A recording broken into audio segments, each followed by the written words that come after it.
6:30, so let's start. Okay, all?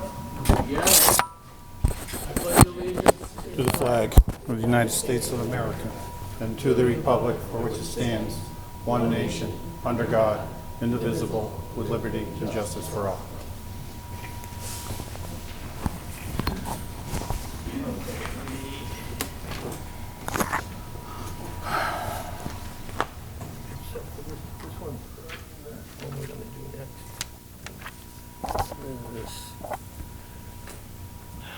Citizen participation, get it out of the way. You have a request for citizen participation from Rich Domaraki on the topic of school budget comment. Come on up, Rich.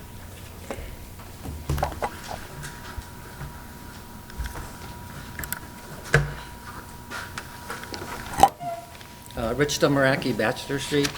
I just had a few comments on the school budget because there's been a lot of discussion about the state school minimum amount, that the school never gets enough money and they need a lot more than the state minimum. Now, if you look at last year's budget, the schools have received almost $1 million more than the state minimum, $1 million. And that was made up of 4 items. One of them, which is what I really want to talk about tonight, is the override that happened 15 years ago for $305,797. Now, if you take that amount from when that override first occurred, taxpayers of Granby have given the school over $4.5 million. If you take the $305,000 over 15 years. Again, that's $4.5 million. And my concern is that the taxpayers of Granby have never had the choice to vote yes or no on continuing to give the school that amount of money. Because as you are aware, when there's an override, the money is spent for 1 year on the purpose for which it was passed. And every year after that, the town could use that money for whatever they want. Now, my concern is that the taxpayers of Granby should vote whether to give that amount of money every year to the school. I'm not opposed to giving that to the school, but other taxpayers might be opposed to it. And I think it's very unfair to bury this $305,000 in the school budget, because that's where it ends up. When we go to the town meeting to vote on the school budget, we vote on the total school budget, whether it's $7, $8 million. So if you ask the average taxpayer of Granby, how do you feel about giving the town $305,000 from the override 15 years ago? They'll say, what override? They won't even know what you're talking about. So I think the town, the select board, should be proactive in make an article for the $305,000 every year to give the taxpayers an option whether they want to continue to give that to the school. Again, I'm not opposed to giving it to the school, and I don't think most people would be opposed, but some might be, and we as taxpayers should have the option to make that decision. Now, there's also, in addition to that, there's a $200,000, and that was for a transition fee. I'm not quite sure. I was going to ask Chris. I don't know the details on that. But if you look in the report from the Finance Committee, they list the items that make up the almost $1 million that's over the net school spending. And one of them, again, is the $305,000 override. There's also a $200,000 that the town is giving the school for some type of transition. I'm not sure what that is. The third item is $403,000 for the health care for retired teachers, which you can't do much about that. And also there's $34,000 for tuitions for Smith Voc. So those are some of the items that add up to the almost $1 million that's over the net school spending amount. And I'm basically concerned about the $305,000. Again, I think the taxpayers should vote on that each year. I don't know if you have any questions or what your opinions are on that. Well, Chris, Rich, that what you're talking about there, that's the current budget. This is for 2019. Right. In this year, it's very So similar. I'm just wondering at the town meeting, when they voted on budgets, did any of these questions come up was it raised by anybody in the audience? Well, Because some of that was, 'cause I remember being at the town meeting, some of that was indicated by the finance committee or by the school committee where some of the money was coming from. So I'm just wondering, was it, and I agree, I hear what you're saying. yeah. I'm just wondering, was it any, but I can't recall if any of that was even, if people questioned that during a town meeting. I don't think they questioned it because they didn't know about it. If you look in the finance report, they mention it like in one sentence, but how many people really read this? And again, the $305,000 is buried in the school budget, so you'll never see it.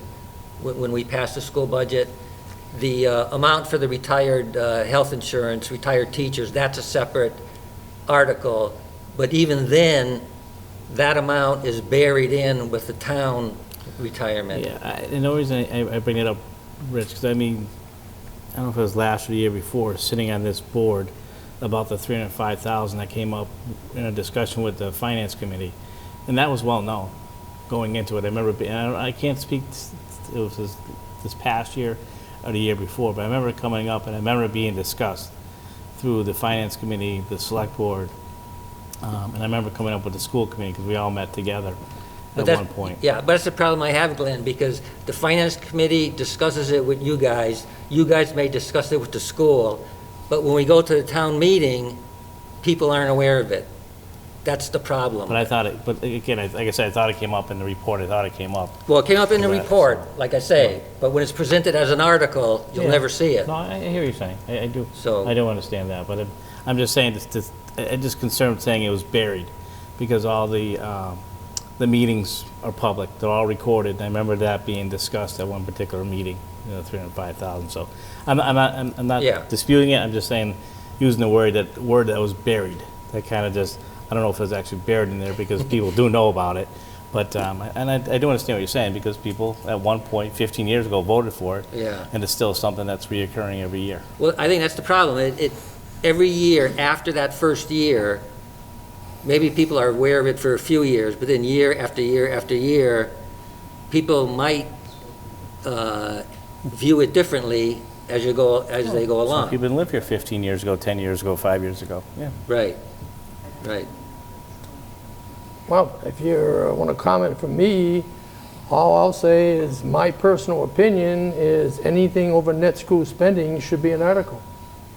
And I tried to make a motion last select board meeting, and I couldn't get a second. And for people who don't know it,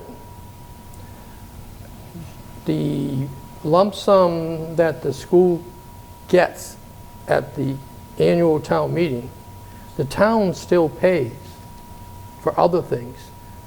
Like you mentioned, the health benefits for all the employees over there, the retirement for all the employees over there. Busing too, right, Chris? The town picks up the tab for the busing. The town also pays for all the trash removal. Well, that's every budget besides the busing. The retirement stuff's not built into their budget. You say the same thing for the police department, fire department, Yeah, I would. the highway department. It's not, their budget, the retirement's not built in. But every The time they healthcare's hire not a new built into employee, it. but see, on the department's hiring an employee, we have a say and Chris has a say. If they keep hiring employees for the school, nobody has a say, we just get a bill. Every employee they hire, we gotta bring out health care and we gotta bring out retirement. So it's hard for the town to budget if you don't know.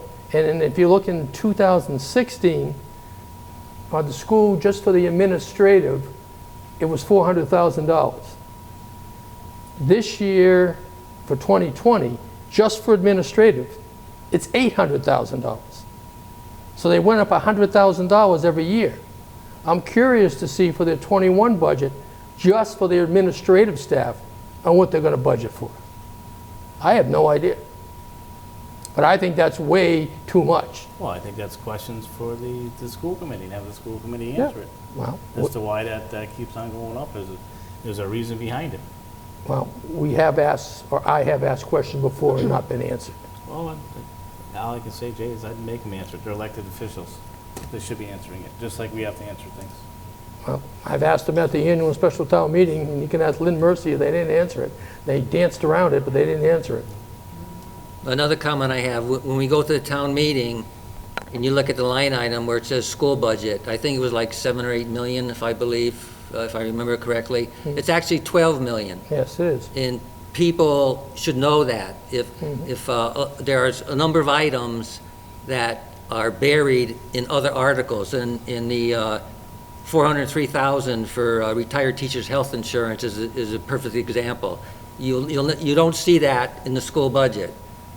It's combined, I won't use the word buried, it's combined with the town's retirement on another article. So, and I always, every year, I ask Chris, how much is school, how much is town? So I have to ask to get a breakdown. So a lot of people, it's very misleading. The school budget isn't 7 or 8 million. Breakdowns in that before. I- For state assessments. I know it is, but I'm talking about, But I'm just saying, the 400,000 for retired teachers' health, or for retired teachers' health through the state assessments, Yeah. that's broken out in there. true, I Okay? agree. I'm just saying, but so if you go and look at the booklet that's put on our website, it's put on the website Yeah. way before the meeting, a lot of your questions are answered in there, breaking out school over and above the appropriation of the $7 million. I always thought, see, I'm a CPA and I deal with budgets all the time. To me, it would make a lot more sense to have the school budget, 7 or 8 million, one column, the next column have teachers' retirement, you could put in brackets, in Article 32. And go down the list to add the 2 columns to get the total true school budget. But That- that should not be, that should be a chart in there if that's what you want, but it should not go as part of the article voting the school budget, because all you're going to do is get people confused. It I'm should- going to be honest with you, you're going to get people totally confused on that, Rich. Well, then it should be in here, then. What you're looking for is another schedule in the Yeah. booklet that shows this is what we're given, this is how the school budget breaks down, okay? Right, That's what you're looking for. So you're looking for another schedule, for lack of a Correct. better word, correct. that breaks down exactly what in the whole budget, Article 41 and after, what is in that relates to the school. Right, that way at least you could compare one year to the next, then you could ask them further questions. But I still go back to that 305,000. I think that's the key thing, that taxpayers should have a vote on that each year, whether they want to continue to pay that amount to the school over net school spending. So I would hope you would at least consider that. Thank you. Thank you, Yeah. Rich.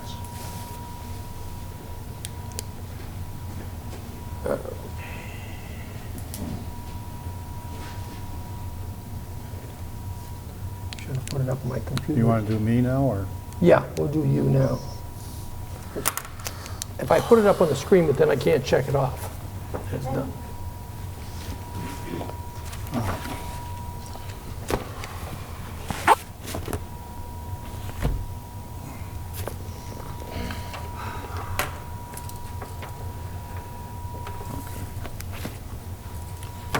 Do you want me to just discuss stuff, or do you want me to discuss the stuff that also was going to be under new business? You can just tell us what column you're doing, and Okay. then we'll just do that one. Okay, first item I have was a request from GCAM, Alex. Alex is wondering if the Board of Selectmen, or Select Board, would be interested in sponsoring the Massachusetts House and Senate meetings to be aired on Channel 15. There'd be no money involved. In order to air it, you would just need a program sponsor, and hopefully that would be able to give the residents with no access to the internet a way of knowing what's going on in Boston. I have, as long as it's not gonna cost the town anything, I have no problem putting anything on our And cable. who would you need as a That's a good thing. sponsor, Alex? If you When you define sponsor, how much does that cost? Basically, no, it costs nothing. It's just that in order to air something on GCAM, you have to have somebody who is sponsoring it. Like when we did the interviews with all the department heads, I was the sponsor for that show. Do you need a member, you need just a board? If board member, doesn't matter. Do you guys want to vote I'll on s- it? I have a problem sponsoring it, it's just Yeah. attach a name to it. Well, you'll have to fill out a form. Huh? So you have to fill out a form and sign it. Okay. Yeah, it's a sponsorship form. Yeah, so if you can get one to us, Alex, okay? Yeah. I can do that. Okay, thanks. So apparently, it's a go on that one. Probably the only thing that's like, You didn't turn the camera on yourself. well, He likes, maybe next time I'll go over to microphone. he likes, Alex, that he won't likes, interfere with my time on TV, will it? It will not be for your time. he likes to be the voice from the background. Yeah, but next time we'll have them sit over there, how's that? Second issue I have is, I was contacted by an Emily Inez, who is a director of planning for a company that is doing work with the town of South Hadley on a corridor study for routes 202 and 33. South Hadley is asking her to discuss the study with representatives from Granby and Chicopee. Now, who would you want to meet with her representing Granby regarding development along 202 and 33? 33 doesn't affect us, but it would be the 202 corridor. Is this an economic Yeah, it's an development, or economic- what kind of study is it? They want to discuss land uses, potential development, and the town's plans for the corridor, especially on the South Hadley border. I mean, that would go to the planning board, wouldn't it? I would say planning or economic development. Well, that's what I'm trying to figure out who we should have her be in touch with. Rock, paper, scissors. Well, the planning board's responsible for the master plan and all the planning for the town. You know, land uses is zoning. Right. That's basically all that is. Potential development, which is what economic development's been Right, it's talking different- about, It's two different Yeah. areas. okay? So, Well, I'd recommend maybe a representative from each area, so you Okay. can cover both of it. so do I send an email to both asking for a representative from both Yeah. committees, or one Yeah. board and one Yeah, committee? They have, yeah, both sides are getting both input from two different areas. Okay, And there's CC, I would like to be CC'd on it for the economic development. You want to be CC'd I on was it? gonna send it to both. He's gonna send it to me. Oh, okay, Send it to the board. okay, So if you can provide me all the emails from your board, the Economic Development Committee, yeah. I think I have all Yeah, your you have all- email addresses, so Yep. we can send a blast and email out to Yeah. everybody asking to be done as soon as possible. Right, we meet next Monday anyway, so. that- Okay. But, Economic development doesn't meet till 4 February. well, I just, I'm it just- gets nominated person Yeah. to meet with this person, because I'd like to get her taken care of as soon as possible. There's no here to do it. All right, next item. It's number 5 under new business. Mass DOT Agreement 110520. I received an email from Guy Resendez, who is a state utilities engineer, regarding the resurfacing and related work along a section of 202 Granby Road and West State Street. And basically what this is they're looking for an agreement for us to agree to cover costs related to the water main installation as part of the Route 202 improvement resurfacing project. Basically, they're looking at, for us to cover any extra work orders initiated at our request, claims for changed conditions, basically that would be a contract. They would be able to get a increase in their contract due to change of conditions that they originally signed on for. Interest charges on our contractor payments, and any and all construction increases that are related to the non-participating work, the water main. The said cost increases shall include but not limited to extra work, changed conditions, traffic police, item overruns, and design errors or omissions. The cost associated with that is, at this point in time, $1,272,483.50. That's what they're anticipating. When we put the grant in, it was 1.5 million for the grant. I'm not saying. But are you going to Amherst Street? This is only going as far as they're going. No, the grant, the latest grant for the 1.5 is only to 54 West State Street. Okay, well, their estimate is, as I Yeah, set they it gave an up. estimate of 1.2, but like, you know, we've been estimating high.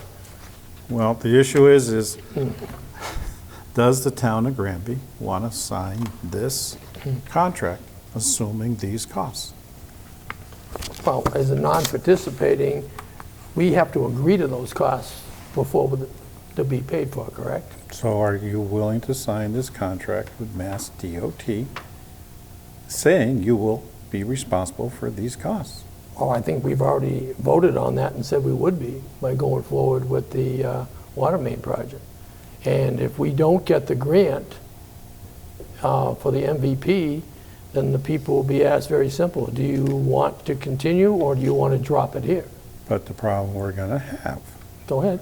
is we only appropriated 1.2 million, okay? And we've already started spending some of that on the extra work that's been required From South Hadley. outside South Hadley District 1. Mhm.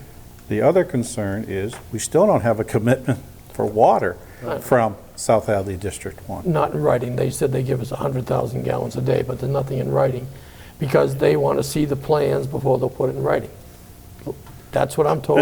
But all I'm saying, Jay, is there's still a lot of things in the air, you know, that if you want to do it, fine, you know, they can authorize you as the chair to sign if you so desire, because I think the board should sign this Yeah, type of a I'm contract. I'm not in favor of signing it, because there's a lot of unanswered questions right now.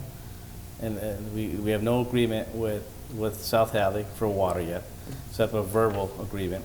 We have no, anything in writing as far as cost, as far as hooking up and stuff like that to each business and stuff like that. There's a lot of questions unanswered. I don't know what us signing this would indicate and what responsibility that holds us to if we do sign it. That's my concern, because there's a lot of unanswered questions. We don't have a, you know, if we sign this and that says does that say that we're going through with it? And to then find out South Hadley may change their mind and say, no, we can't give you what we said we're gonna give you? Well, the way it was explained to us, and Chris, you correct me if I make a mistake, this is a non-participating part of the Mass DOT contract. If for some reason, before they, see, Mass DOT doesn't even know what's going to cost them. Everything is an estimate at this point, because it hasn't been put out for bid, but nothing's come back. So nobody knows any hard numbers yet. Then why are we signing something as a hard number? That's not a hard number, that's an estimate. Is that estimating? It's an estimated Yeah. cost at this Everything's point. estimated. There is no hard numbers. It Do you want is to see a hard copy, Tom? office estimate by funding breakouts, and that's what they're talking about, okay? Again, The total estimate for the project is $5,749,000. right. Our part, which is the additional cost associated with the installation of the water line, is $1,272,000. So I guess my issue is, so if we sign that, what obligation does the town have at that point, and what's our liability to that?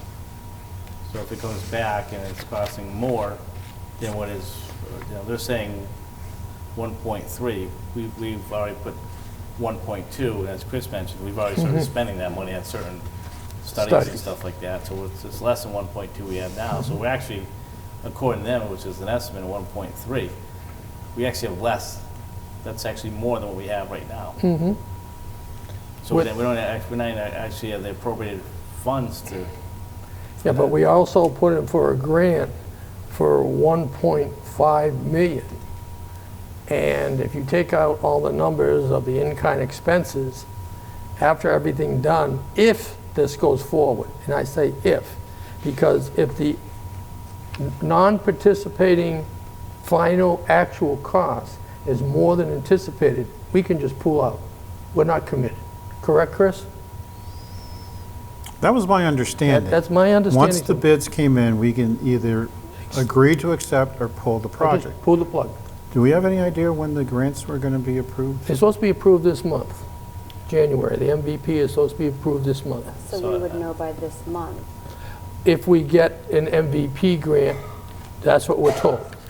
So what's the date that this has to be signed by, Chris? Says Again, I go 7 back to days. what 7 days. is our obligation if we do sign it? 7 days. 7 days, and I think that makes When it was 7 the date? January. Please sign the 2 agreements and the contractor form and return the entire package to this office within 7 days. Yeah, so it has to be in them by 7 January. So what That's again, I just go back, tomorrow. we're signing a contract with them, what's our obligation after we sign that? The way I understand it, and again, correct me if I'm wrong, we have no obligation.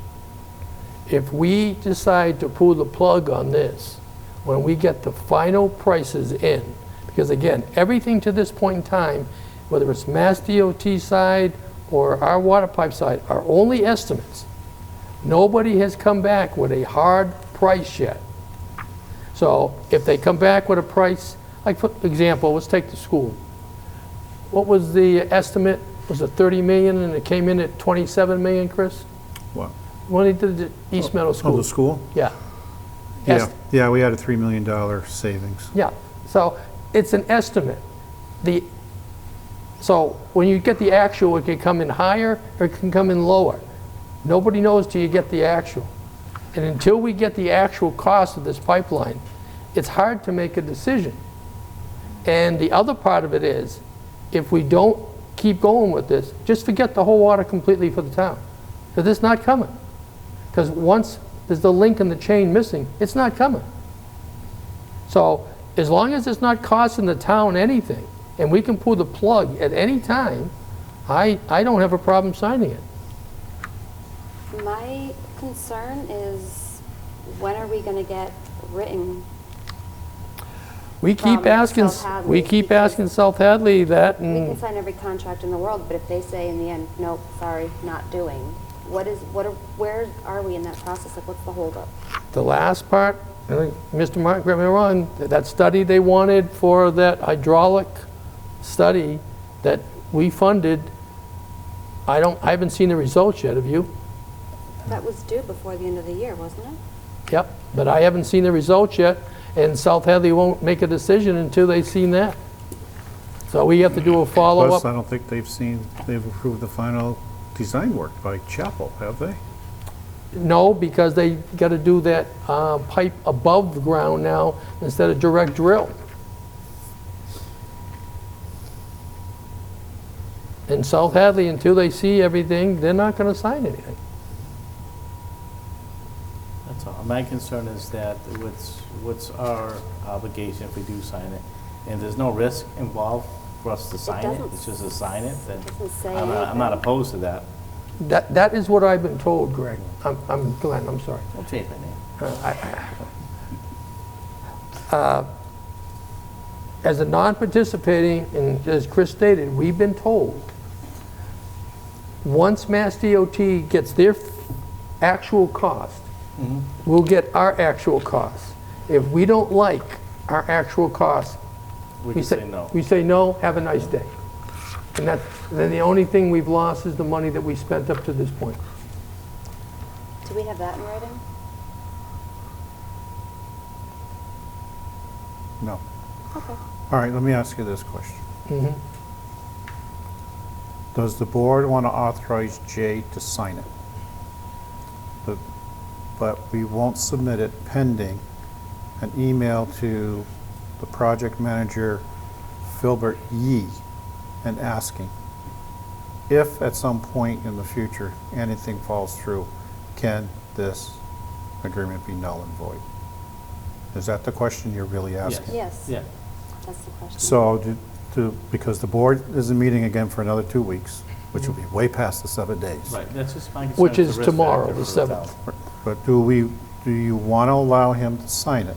We only submit if we can get the answer to our questions. I'm okay with that with because I that. want to see where, again, want to make sure that we're not at risk for anything. Okay. And I'm just going with the meetings that we've gone to. But I'm just asking that question. Yeah, I have no Yeah. problem, So, because I'd like to see it from them too. But we've had, who knows, South Hadley may come up with a different requirement. We have no idea.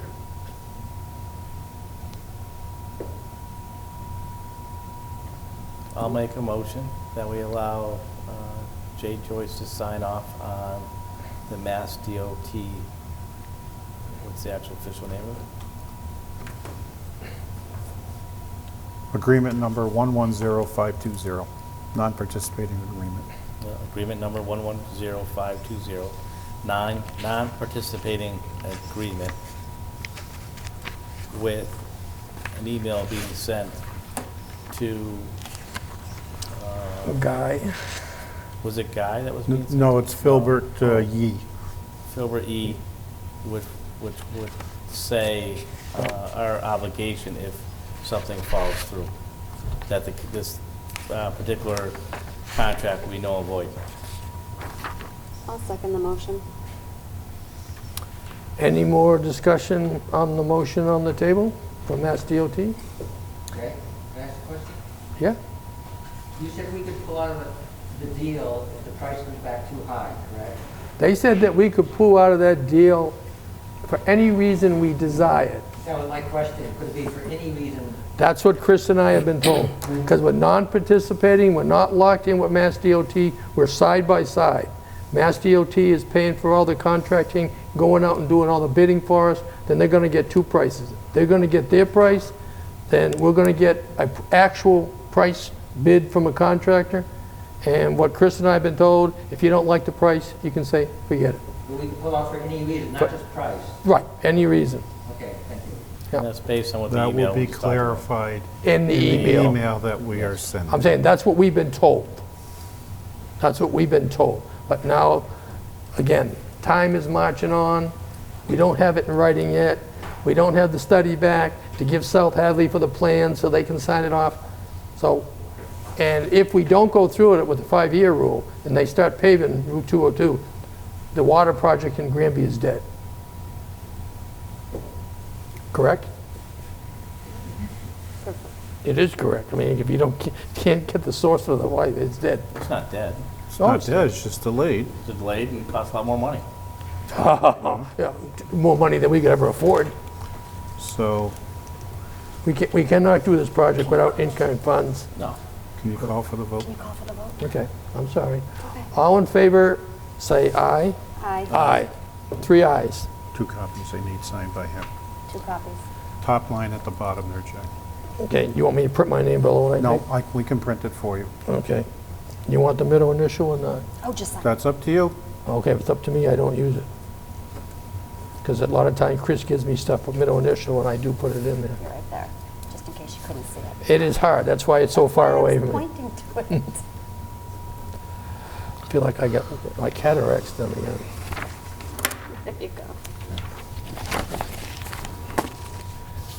Mass DOT is on my list here. Oh, thank you. See, I have the 1.2 versus 1.5. It's right there. Thank you.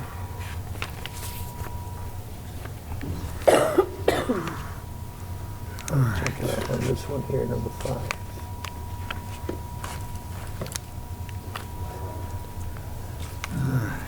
Let's see.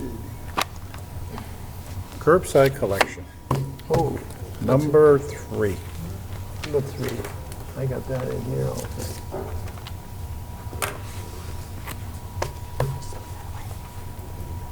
I think I got that under recycling. We're going to talk recycling? Curbside collection, Recycling. recycling and trash, yes. Yeah, okay. Mainly it's disposal of recyclables, yes. Okay, Yep. all right. By January 31st of this year, we have to sign a contract with the Springfield MRF. Okay? We have to identify, are we going to continue with single stream or go to dual stream? Okay? Yes, sir. The cost for dual stream, which is basically cardboard and paper, 1 week, it would be metal, glass, plastic, a second week. That's dual stream. That's Instead of just throwing everything in Right. together. $93.50. That would be $93.50 a ton. Single stream is $145 a ton. Based upon what we threw in last year, Granby brought 502.29 tons of recyclables to the MRF last year. If we continue with single stream, it'll cost us $72,832 to dispose of our recyclables. Okay? Where now, we pay zero. Okay? The issue is,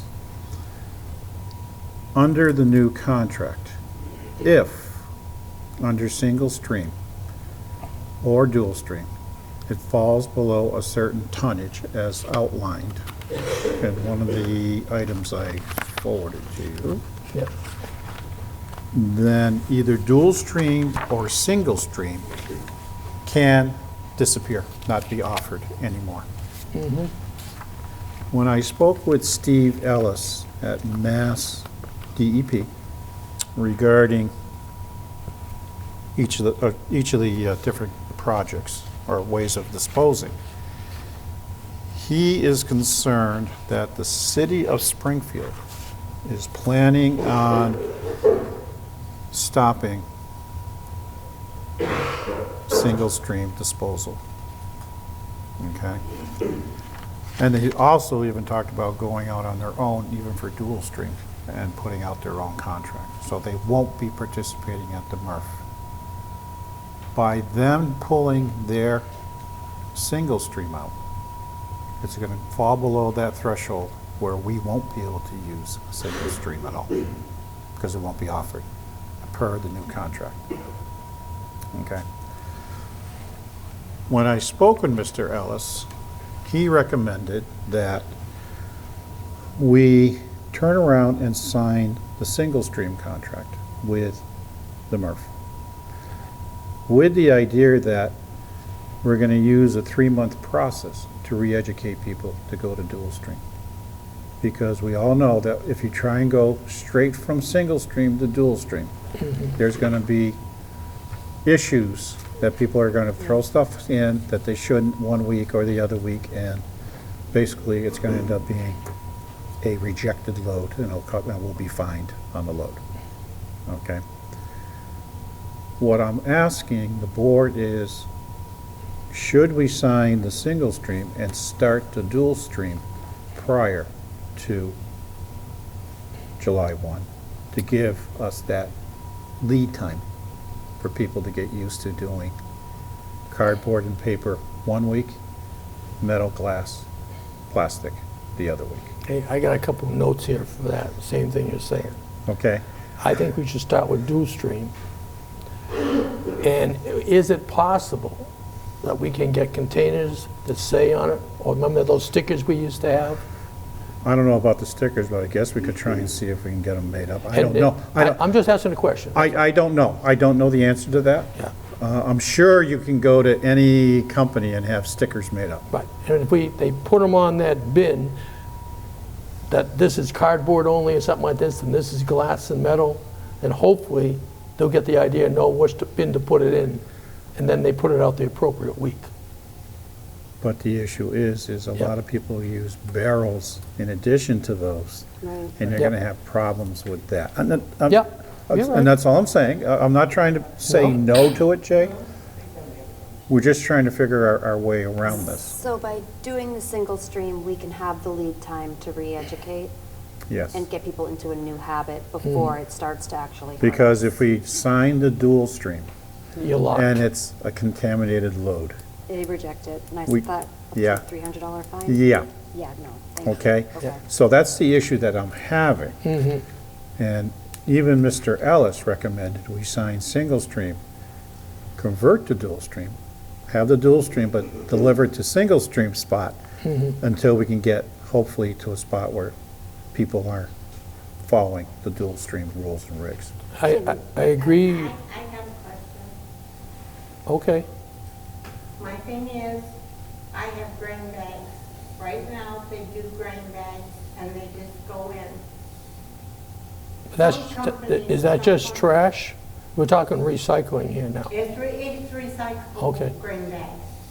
But we just, at this point, what we do is take our cardboard or whatever, put it in the, green bag, and then put that out on the curb.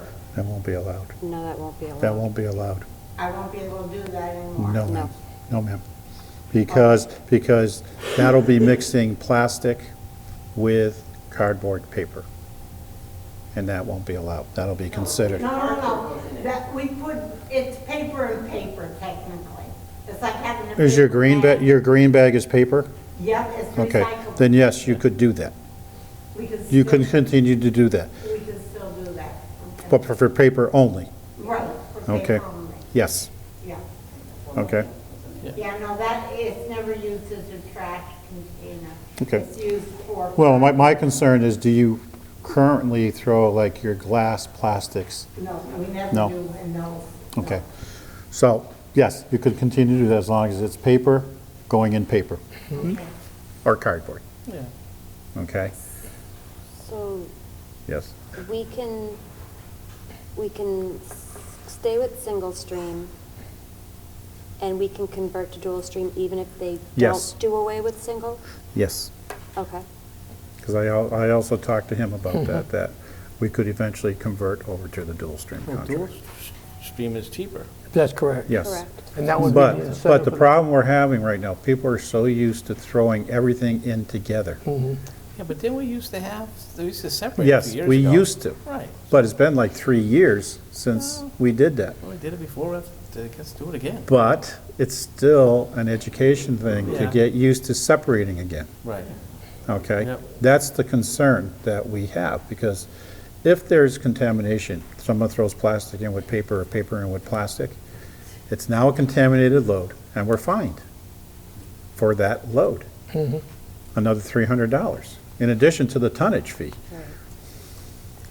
That's Well, right. Right, I think we should, like you said, we start educating. So what I'm asking Wow. is, should we put a campaign to start April, May, whatever, to have people start separating into dual stream? I think the sooner the better. I think so. Okay. I agree. And But I need this board to direct me on this, okay? Yeah, and like I say, what I had in my notes was, I remember at one time we had stickers upstairs for recyclables. That just said recyclables. That's correct. And my thought process was, instead of just having recyclables, put what's on it, people can put that on one barrel, put what's on the other one, put that on another barrel. That way, when they walk out there, if we give them the stickers, that barrel says cardboard, I put it in there. That barrel says glass, I put it in there. That was my idea. Yeah, but I think that we're I'd overthinking, written I down. mean, maybe it's a shame on me, but I have a lot of faith in people to actually, to separate things correctly. I'm afraid of the And you fire. can see the silver lining if you want, Yeah. yes, that's. But I mean, instead of having, someone has two All barrels I'm out there, they're saying, gonna I understand want what to barrel try to and put in. avoid the Yeah. fines, The that's all, fine. Absolutely. I like that Okay. idea. Yeah, okay? And that's what I would like to do. Do you because want some people an don't have motion? barrels, so I mean, it's Right. just to say that, But the question is, are people now going to want additional bins? One for paper, one for The plastic, answer to that, glass. I would say, would be yes. Yes. And But that means we're going to have to spend money on those bins. Mhm. Okay, because I think I got about maybe 1,000 bins. What do they cost you, remember? They cost about $12 a bin. and that's assuming everybody's gonna want a bin, and I don't think And, everybody's gonna we want. don't but use I'm them. just saying, we may have to spend money on bins. Right. That's all I'm saying. I'm trying to lay it all out for the No, no, board. and I understand that, I'm just Okay. thinking, I mean, it's not, if we do, it's not like we're gonna Who go out knows? and buy 2,000 bins. Who knows? But we may have to. I don't know. Now, the bins you're talking about are those blue ones? That's the big blue ones, yes. Okay, okay. Because for $12 a piece for those, I know we could go to Lowe's, Home Depot, or Ocean State Job Lot and buy 35-gallon regular trash things for $6 to $8 a piece, and throw a sticker on them. I'm just saying, I'm not arguing. Yeah. I'm not arguing. I'm just, but if we already have them, we should use them. Use up what we have. That's right. But if, in the future, what I'm saying is, I think we should, instead of buying the small ones for $12, you can buy the larger ones for less, and just, Hey, I went to Home Depot and bought Yeah. my recyclable bin, yeah, you know, and it's not the blue bin, it's yeah, a 96 gallon recyclable bin. right. Well, I can tell you, I have bought that the recyclable bin, but it's a trash can, and the blue one. I think it lasted a year. After that, I No, got mine's banged less, up, and cracked. mine has the hook so they can just dump it, hook it on the sidebar and just dump it, and the guy Yeah, doesn't have mine to lift doesn't have it. that. No, so, Remember what you paid for it? not Okay. Do you need a bad. motion or just a directive? Well, I'd like a directive, number one, Mm-hmm. so we can start the process, because I'd like to get a hold of Mr. Ellis again, go over everything with him, and make sure we're going down the right path, and get a hold of Waste Management. Then we have to get a letter out, we're gonna have to do a lot of different things. Well, I agree with the single stream and then phase into dual. I think so. I agree with that, and I don't know whether this is too much into it now, or we want to just okay this and then move on, but I like the idea of getting some of those stickers, exactly I what's like it. that idea, but let's move on to that after we get this part taken care of. Well, Okay. let me go look and see if there's something out on state contract Okay, to be able to, actually, I'll contact our rep for DEP and see if she Mike knows. Gorski? Oh, okay. No, it would be Veronique Blanchard. Okay, because there might be some from the state we can get for nothing too. That would be even better. So, okay. And that they would say exactly what goes in this barrel. There'd be no misinterpretations, no et ceteras or whatever like Right, that. no, And the sticker's gonna wear off, it's gonna fade. Spray We'll get more stickers and But then, also, that, I mean, that might be a nice handout too for that when we have the town meeting as well, so it can be handed out. So, but like I said, I'm just, you know, if we're gonna do it, I'd like to do it earlier than waiting till July 1 and then having to, I think we The should sooner the start as better. sooner the better. I don't Yeah. want to wait. okay. To start getting the information out there, you know, people start following suit. You know. Okay, so, all right, so I'll go that route, and if you don't have a problem, when I talk with Mr. Ellis, I'll sign the Single stream. single stream contract with the knowledge that we will eventually switch over to dual stream. We can even start off with like a robocall or something like that, and the effective date is such and such, and do it several times before it, so people are hearing it. yeah, we could do a robocall. This week, it's cardboard such, this week it's glass, for what, 1 to 2 times, just to give them a reminder. Just to give them a reminder. Well, I think what you're gonna have to do is have a calendar created for them, And sent out. so that they know blue shade is glass. Well, Green shade. How about this as an You'll idea? get it wrong one week, then the next week, Yeah. at least you know. you're back Why on don't track. we just take the current calendar that you have on the website, and in background, put a color and the legend? I think it's going to be something, I think it's going to have to be something we actually Mail. Mail mail out. to each That they can household. hang on their refrigerator. Okay. Or wherever their recycle area I'm just is. too much electronic oriented. I'm electronic too, but But I think, like you said, well, we can mail out something, we're gonna have to mail out the description and everything, and that could be part of the calendar with it, and if we get stickers, you mail the stickers mail it all out out with at once. You know, Yep. a little packet. And the bottom line is, we're telling them, it's gonna cost you more money if you don't do it. That's the bottom line is. That's the reason that we wanna go dual stream, is to save the residents money. Okay. And if they wanna contaminate it, then we're gonna be fine, whether it's single stream or dual stream. Yes. Correct. So is that directive good enough for you now? Yep, that's fine enough. But like I Okay. said, I will probably call Steve Ellis tomorrow, Okay, talk about what we're planning on doing, and see if he sees, can shoot any holes in it for us. okay, yep. And I'll just make a notion now. Kathy, you're gonna put that on the list, okay? Because we can go over this later. Chris did a very good job. He got all the suspenses done from the last meeting. Except one, that. except one. Oh, About the yeah, that's right, storage. the first one, yeah, And the okay. reason I did that, Jake, Yeah, I'm looking at possibly purchasing additional Connex boxes yeah, for our storage of our records, okay, okay? Because I don't think we're gonna have enough interior space to keep storing all our records, so I'm looking at potentially buying 3 to 4 Connex boxes to put around to be able to put Now, do storage those in. Connex boxes to save paper records have to be humidity controlled and all that? No, doesn't say any of that. But They won't get moldy and rotted or anything? No. Okay, no. that's what I was concerned of. Okay, we can do that later, but I just Okay, wanted to put so, but yes, everything else got done except that, because I want to buy the containers before I start telling everybody, hey, get your stuff out of the library. Yeah, and that's completely reasonable, but I just wanted to, since we have our first action item for tonight with the suspense date on it, I just wanted to point out that we've got that started and we're working on it. Okay, so let me cross off, which one is it now? Number 3. Oh, no, on his list. Cat, yes, the one No, right wait, here. This is no. MRF, MRF, Oh, is that what that says? yeah. Good luck with that.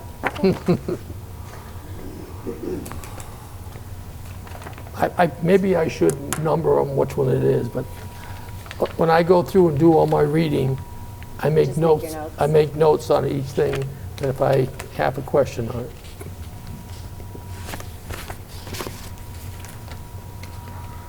Okay, that's it for now. Do you want to go into your regular Yeah, we'll go, agenda items? yeah, we'll go to the regular agenda items.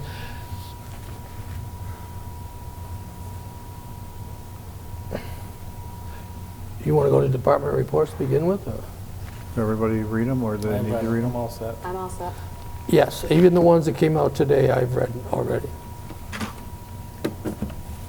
Now, I got some questions here that may be redundant at the end, because I didn't write down where Well, they came from. what do you got?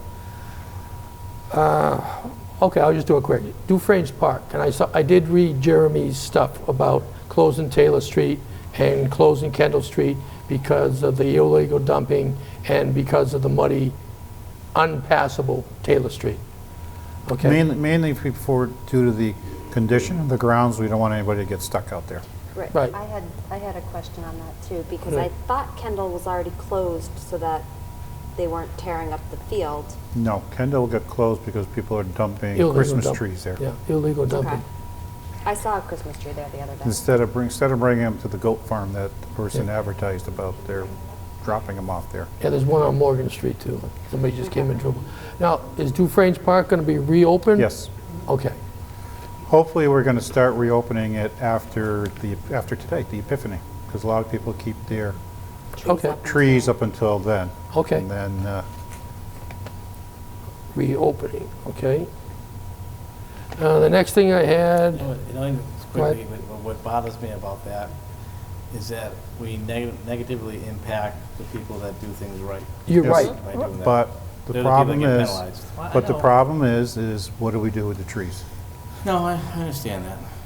And then we But may, that's the frustrating part is that the people that use the bark use it for the right And use it reasons. And I agree with They're you. being penalized. and then one thing we're going to have to look at down the road when we find we got some money, we're going to do something with the Taylor Street entrance because it's not a good entrance like it is in Kendall Street. You're right. No, it becomes a mud dog. Right. And that's where the new dog park is, and everybody wants to go there, but now it's impassable because of the mud. And we fixed that several years ago, because all those ruts and everything. We in just it. put trap rock And we- down? I think Is we that thought what we No, were- it sinks. It sinks. I'm saying, is that what we've done? I It's- don't know. Oh, we've brought the grader in. Yeah. We've done that, where we basically grade the ruts out The right- and smooth it out. But you put stone in, the stone just goes down into sinks the mud. Yep. There's no hard pack to hold anything in place there. Yeah. Need to dig it up. And if we don't asphalt it, like Chris says, 12 to 18 inches of hard pack. It'll do it again. Yeah. You would have to get it down below the frost line. Well, 12 to 18 inches. That frost line's 4 feet. Okay, well, my driveway, I only had done 18 inches. Yeah, but you put asphalt on it so it helps stop the degradation. That's true. But that area, that's just really soft right there. Yep. For the It is. reasons it is. It That's is. the problem. It's wet. I think it's a wet. sinkhole, but we won't just Yeah. call it a sinkhole. And if we put asphalt there, we'll really have a sinkhole there. Wow. You don't have Okay. asphalt, it'll just be underneath the dirt. That's the underneath the dirt. Okay, on my list here, I had a question on the free cash calculations. Are we Which- doing departmental report? Again, I got them He's mixed doing his little list at the bottom. Okay. because I can't read it, unfortunately. I'll have to do it better the next time. Yeah, what about the free cash calculation? I'm trying to call it up. I can put it in big letters on this computer so I can actually read it. Now, that was because I saw a lot of the other receivables, school lunch, E-rate, circuit breaker. Is this free cash from everything, just the school? I don't, No, this is our free cash. This is the calculation that they do to do free at cash. the end of the year, right? I send them my balance sheet as of Right. June 30th, Right. okay? They then take any deficits in any of our special revenue accounts. Yep, They deduct that from the amount available, yep, okay? Then what they do, what happened is under for like the E-rate one. Okay. E-rate is a general fund receipt, not a special revenue fund that the school can use for whatever purpose they want. So he's taking that money away from them and putting Okay. it into free cash. and that's why it's in parentheses. Correct. Then he also has some circuit breaker money. That's in parentheses. They have too much left at the end of the year. So he's taking $109,759 from the school in circuit breaker money and turning it into free cash. Okay? This is part of the money that was a so-called surplus at the end of last year. No, this is circuit breaker money. This is a special revenue account that at the end of every year, they're allowed to keep a certain percentage of what they get over a course of a fiscal year. And they Okay. kept this much over that So amount. that's Yes. over their allowable. Yes, You're allowed to have so much, they have more than what they're allowed. So it comes back to So the you can't town. have that no more. yes. Okay. Now, I know the school's gonna have an issue with those two. So the question is, does the board want to, at some point at a future town meeting, give them that money back from free cash? That's up to the people as far as I'm But, concerned. no, the board has to put it on the warrant. As far as an article, I understand Put it that. on the Okay. warrant. So this is the discussion I have to have with the school, that they have to understand that any circuit breaker money that they get in goes back to the general fund. I'll put it into their budgetary accounts and allow them to spend it, but they can't carry it forward. It's Okay. that simple. Okay? I'm willing to go that far with it. The 109, we give it to them as a free cash article back into circuit breaker, but they have to spend it. They have to make sure they're following the rules and regs on year-end balances for circuit breaker. What is circuit breaker?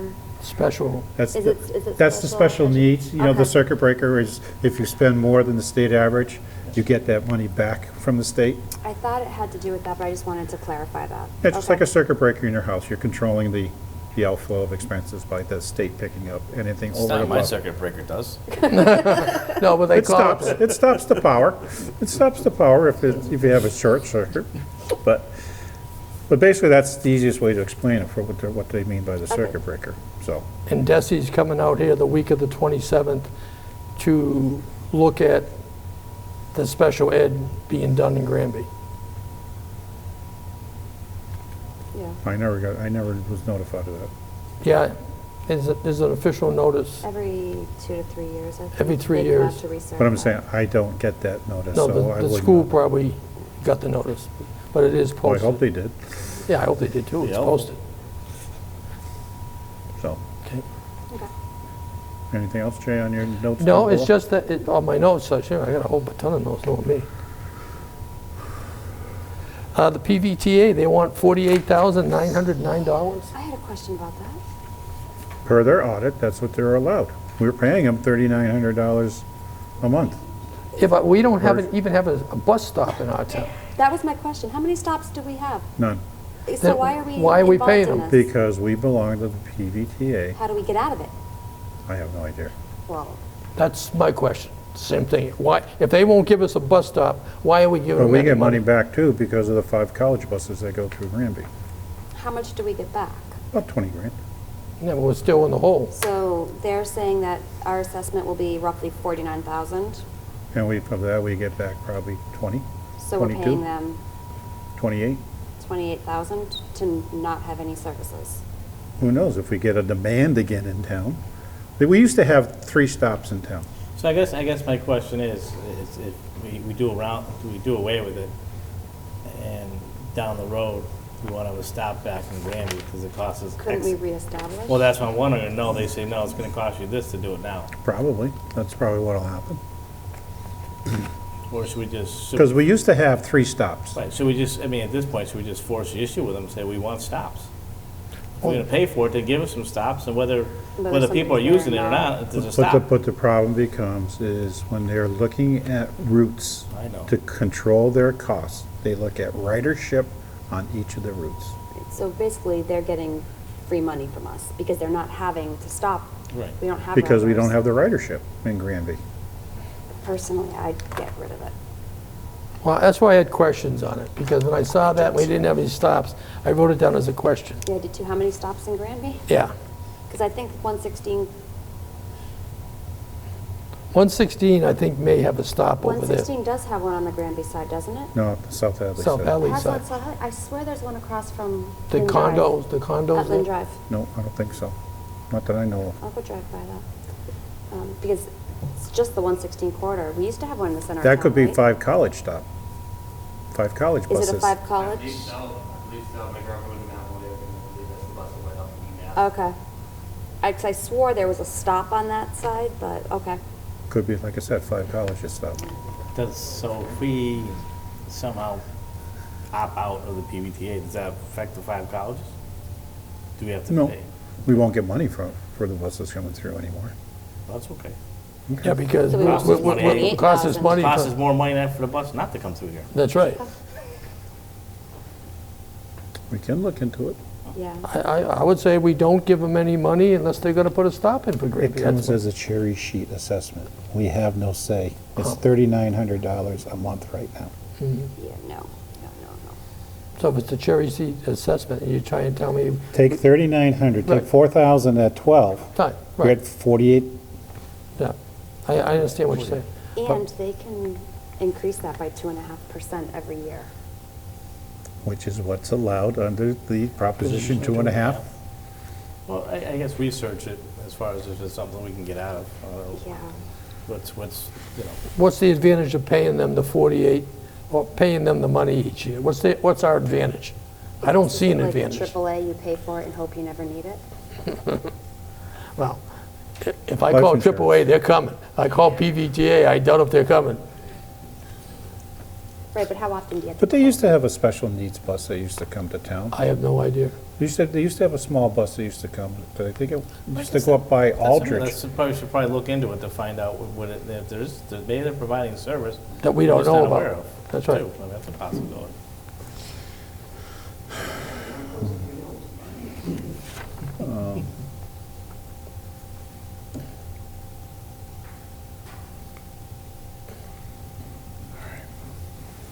Okay. Okay, and then that's all the questions I had that don't fall under one of the categories already.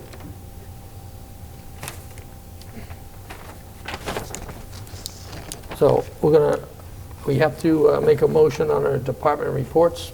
So we're back to those? Go back to them, because I got all the questions, because anything I have left open is already Okay. open I here. will make a motion to accept the departmental reports.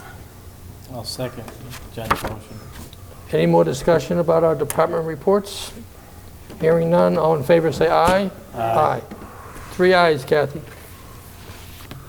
And now we got that maintenance ones.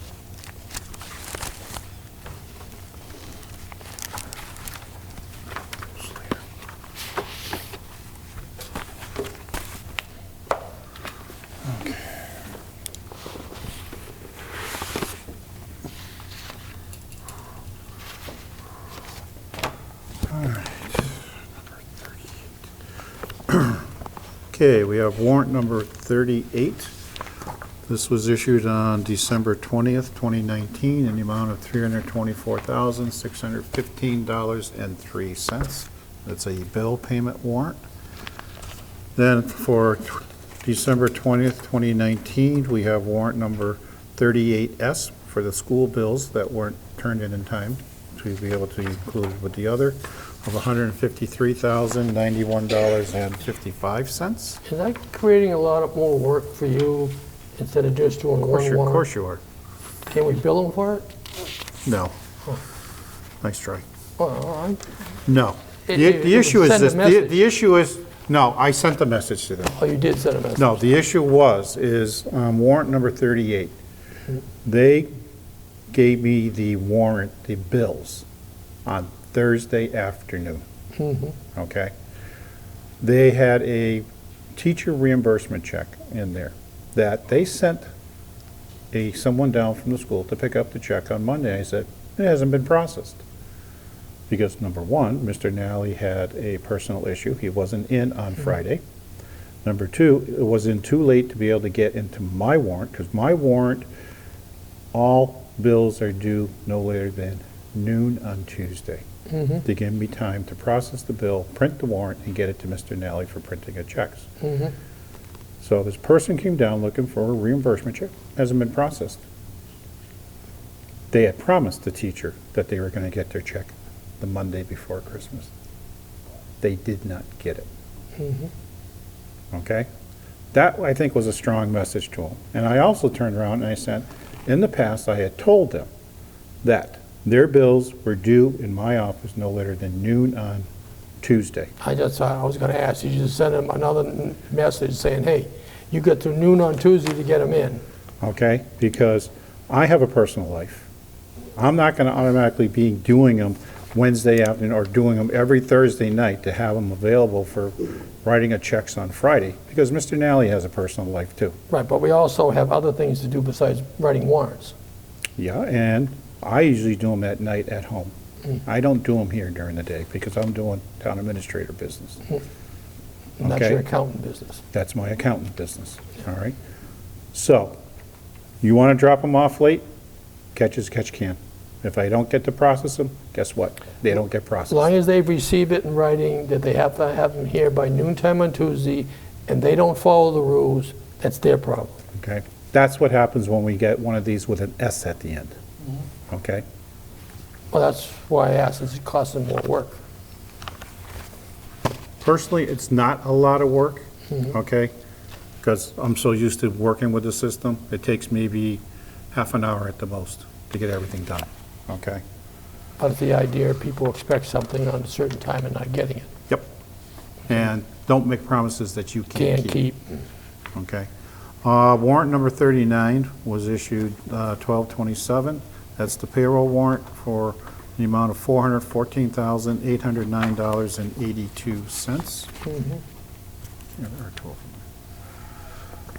Then we have warrant number 40, which is a bill payment warrant dated 12/27, in the amount of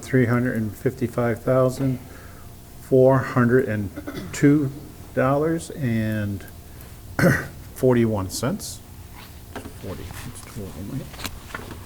And then I have warrant number 41 dated January 3rd of 2020 in the amount of $286,339.43, and that is a bill payment warrant.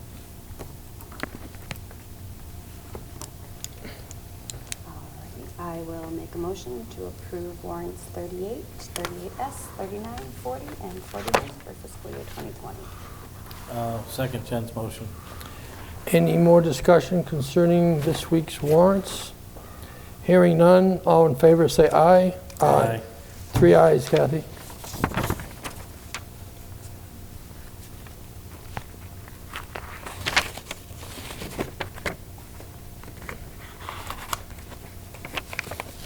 Oh, it's blue tonight.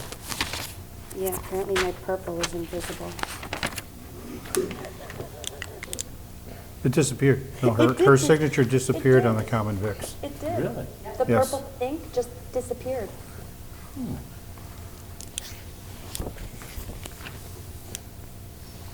I was like, I swore I signed them. Oh, you had to come back and sign them all again? I did. And then Kathy and I were able to see the imprint of my signature.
motion down. Both go to Jay. Jay, Mr. Glenn. Glenn, What? I'll trade you What's that? your voluntold slip.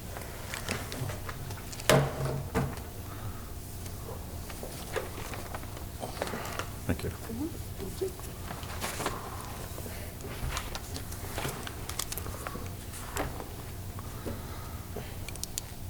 Okay, number 3, curbside collection. No, we did that one. We did that one, Next one is number 4, DLTA grant. right. DLTA stands for District Local Technical Assistance Program. It's being offered through the Pioneer Valley Planning Commission for 2020. The commission will receive a region-wide appropriation of $274,000, which will be distributed to support local and regional planning and service provision projects by providing technical assistance to address eligible projects submitted by member communities. The categories for the projects are planning ahead for housing, or to help reach the statewide housing production goal. And that's low income housing, right? Yep. Number 2, planning ahead for growth. 3, technical assistance to advance identified community compact cabinet activities. And 4, shared municipal services projects. Applications must be received no later than 5 p.m. on Friday, January 17th. Okay, on that, there was 2 that I looked at. Planning ahead for growth. I mean, after the assessors came in here and said we only had a 1.5% revenue increase, and we've been saying we need more revenue all the time. To me, that's going to be the priority. That's my personal opinion. I mean, you know the emails that were sent out or was forwarded and all this stuff. To me, I put that at the top. I did put a second one down. This town needs an IT infrastructure. Every building that's publicly owned in this town. But that has to be in our community compact. And what was it, Patrick? Remember his name from the governor's office that was here? Caravel. He says that they were not, the community compacts were not funded, correct? So that's something that we should look at and put it in, because our community compact has not been updated since 2015. It has to be updated every year, but there was no hurry updating it, because we were told by the governor's Western Mass representative that it was not funded. That's why we didn't do any soon. Didn't do it. We just, yeah, because the was sent to the Economic Development Committee. They sent theirs forward to us. We looked at it, and then when we looked at it, we talked about it, the IT one, because the applications have to be done in April. Okay. And they said, well, because it can't make April, send it back to Economic Development. And after the governor's Western Mass rep says it's not funded no more, we just didn't do anything with it, to be perfectly honest. But, so staying away from the community compact, my recommendation for me personally is planning ahead for growth. I don't know how you feel, what you feel. I agree. I mean, that's something we need to look at in town. It's always been an issue. But, And it always will be if we don't start looking ahead. right. And I did get an email at 3:55 this afternoon. Mr. Martin, that I did forward it to you, probably haven't read it yet. That's been extended to the 24th. The date from the 17th to the 24th. So, I mean, if we want to make a recommendation to Mr. Martin now, he can just do it now. I mean, we all seem to be in agreement that planning for growth is the ideal one. So why leave it hanging? We'll just direct Mr. Martin to submit it for that. I'm in agreement. I'm fine with that. Do you want a motion, or just the directive's fine with you, Chris? All right, so what topic are we going to do? There's like 6 bullet points under it, okay? Right. First one is identification, assessment, and mapping of priority development areas and priority preservation areas at the local and regional levels, including discussion of specific areas for multifamily housing growth. Do we want to get into multifamily housing growth? No, because we don't have the water or sewer to support them anyways. Supporting prompt and predictable permitting through the Chapter 43D expedited permitting program for economic development projects. Didn't the planning board do something about expedited permitting process? Yeah, they did. They got a new guide out or something like that. We work on a guide. It goes over everything as far as what you need permits for and how to, But nothing about expedited. no. Do we want to look at that? Maybe, Can we as a potential? ability to expedite currently? Well, the thing that Is is, there a I need think for we it? need to get the marketing in here to get people to put in the permits first. Well, there is that. Okay, next one is perform municipal or downtown economic analysis to identify economic problems or opportunities and strategies which can be used as part of an implementation program to address them. So where's our downtown? Is that Village Center or is that Five Corners? I would put it at Five Corners. That would be my downtown. Because there's not much room for development There's in not Five much of it. Corners. That's probably pretty much done. You know, that's the problem I have with that. You can do as Yeah. much analysis as you want. There's not much area for I growth think and there's only like development. one area that's not developed. That's two, Steve Carpenter and John Flesh or something like that, that owns the old Granby Street Lumber. Oh, yeah. I think those are the only two Well, areas. that's behind there. Yeah, and then what's behind there, because we got the estate lots. Yep. John's got 3 acres behind the old Street Lumber, and I know Carpenter has more land between Polish and Between two, the yeah. fire pond There's that some goes wetlands back. there, but Yeah. I would think the Five Corner corridor. Or you have identifying challenges and solutions in respect to infrastructure requirements that affect the ability to advance economic development activities. But I think Which- we already know what those challenges are. But We do don't have do- water. But do we want them to look at solutions? Okay. You need Or- water, We need water. get some. Get some. Actually, you need Go to water, South sewer, Hampton and and ask gas. them. Yeah, if you don't have all three, they don't want to talk to you. Yeah. Gas would be very nice if we could then tell. Yeah, but I think there's a moratorium on that, isn't it? Bay State. Bay State's not in good Standing. standing with the state at this point in time. I'm sure a lot of people like to switch over from oil to gas. Yep. Next one is at a city or town's request, identifying economic development projects subject to the Permit Extension Act, assessing impediments, and recommending steps that state and/or the applicable municipality could realistically take to enable those projects to go forward. And the last one is developing or updating components of a municipal master plans and providing technical assistance that supports the implementation of strategies which are designed to advance well-planned growth and development policies and practices. Well, we can look at our master plan again. It's been some time since we've done that. Well, my thing is, what is going to get us the closest to marketing this town to get people to come in? Water, sewer, Water, gas, sewer, and natural which gas. would be the That's why we're challenges and trying for the solutions. pipeline. But we already know. I mean, I But it's easy- think I would lean towards the economic analysis. Right, these are the 6 bullets that Chris just read right Right. here. Right, but I would lean towards the downtown. Do we want to put in 2 of them? Will allow us to put in 2? I thought we only could submit 1. I didn't see. 1 or more DLTA assistant requests may be submitted for consideration. I only thought it was 1 when I went through it. We strongly encourage communities to discuss potential projects with PC staff prior to submitting an application. Because if another municipality of the 43 they have requests the same thing, like we did with the water on the aqueduct, they combine it, Combine it. yeah. So if there's more than one here that Well, then if that's Well, it, Glenn talked about the master plan. Right. my vote is. I actually like the last two that you read, Chris. Mine is the economic analysis and the master plan. I just don't know what we would do with 5 corners.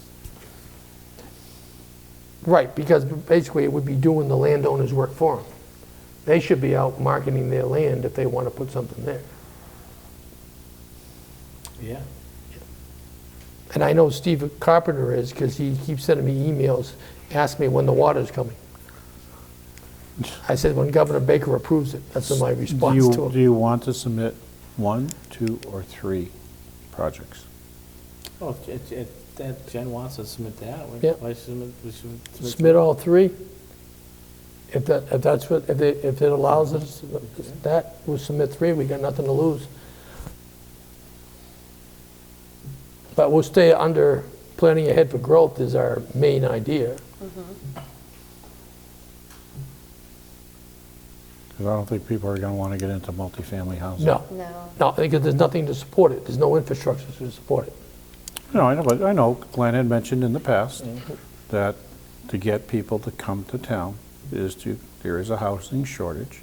Yep. And if we put up Yes. complexes, Yep. apartment complexes, then you'll draw the people into town, which would lead to the need for additional services, because a lot of the companies look at traffic.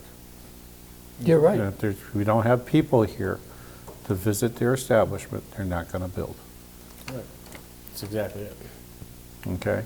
Because you look at how many people live in Granby, go outside Granby to do their business. Because we don't have it here. Well, we did have the discussion once before that Yeah. you led the topic on, Glenn. So, Because we need water over here on 202, or we need sewer on New Ludlow Road. you're not going to get sewer on New Ludlow Road. I know, we have to go through Chicopee, and it didn't pass We on are, it. no, we have the agreement with Chicopee. Right, We didn't get approval for the project because the people on South Street right. were concerned about the development of the farmland once you put sewer in there. Yeah, but now they've got solar fields to look at instead. Well, I'm just saying, that's that's a what you get, fact. that's what you get when you do your Because thing. there was a talk of an over 55 development for there, if they got the 3 things they needed, which is water, sewer, and natural gas. You know, so. So the question is we're just going to go with those 3 topics. Yeah, I think if we give those 3 all out of the planning ahead for growth, to get the message, that's the area we want to grow. What's wrong with the West Street School area? You got to have the money.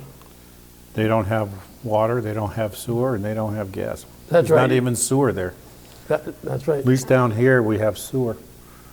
And hopefully water coming up with the water pipe. And doesn't gas extend to Pleasant Street? Gas goes all the way on up to Pleasant, just doesn't just prior to Finn's Hill, because they had to bring the pipe in from the back road to Finn's Hill because they're gas now. So you got 2 of the 3. Gas line up there, yeah. Yeah, So you got the 2 of the 3 you get 2 of the 3 all the way through down in here the Five Corners in the area. 5 Corners area. But and we got 2 of the 3 in New Ludlow Road. Over there we're missing sewer. Over here we're missing water. There's not a lot more room down the 5 corners for development. Right, but how much room is New Ludlow Road usable for the industrial park area? No, I'm not. Yeah. I'm just saying, Yeah. just going back to what Chris was saying. that's- Right, because, I mean, with the overlays, you could go all the way up 202, but if you don't have those 3 things there, you're not going to get anything. Right. All right, so that's what you want me to do, is Yeah, put that those, together? those 3 Do you items. want to discuss them at the board meeting on the 21st prior to submission? Since we're allowed to extend it now to the 25th, did I say? You said the 24th, I think. Okay. I'm going to have my helper here look at it for me.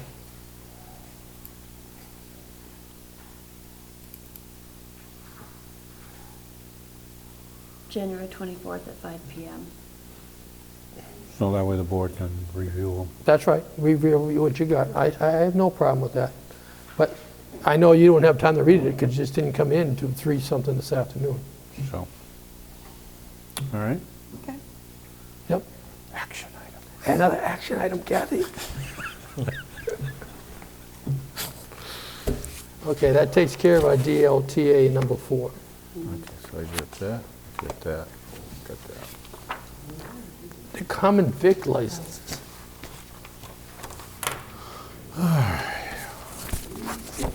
Here's my DLTA number.